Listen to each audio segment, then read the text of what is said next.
Hello friends, स्वागत आहे तुमचं माझ्या चॅनलमध्ये ज्याचं नाव आहे संघर्ष कन्या. तर मी तर सकाळी उठले, देवपूजा वगैरे करायची होती मला. अंघोळ वगैरे करून घेतली. लगेच मी तर देवपूजा वगैरे करायला घेतली. बघू शकता माझी विठ्ठल रुक्मिणीची मूर्ती किती छान आहे. नक्की तुम्ही कमेंट करून सांगा कशी आहे ते.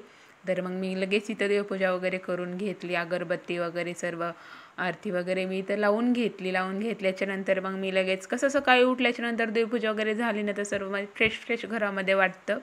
तर मग मी देवपूजा झाल्याच्या नंतर मी तर लगेच स्वयंपाक बनवायला घेतला.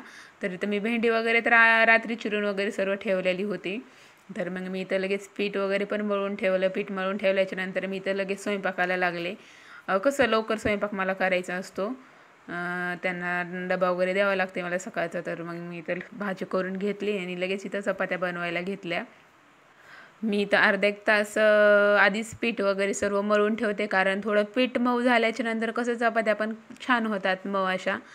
तर मग इथं चपात्या मी सर्व बनवून करून घेतल्या. मग लगेच इथं मला नाश्त्यासाठी त्यांना पोहे बनवून द्यायचे होते. तर इथं बाहेर बघू शकता खूप पाऊस आहे.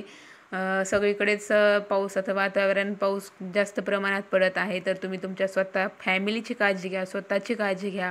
जास्त पाण्यामध्ये जाऊ नका, जास्त पाण्याच्या दिशेकडे पण जाऊ नका, कारण घरीच राहा, सुरक्षित राहा. इथं बघू शकता बाहेर पण खूप पाऊस पडलेला होता. पाऊस चालूच होता. इथं बघू शकता किती चिखल आणि पाणी झालेलं आहे. तर मग मला इथं मी लगेच नाश्त्यासाठी पोहे बनवायला घेतले. पोहे बनवल्याच्या नंतर त्यांना पोहे वगैरे दिले.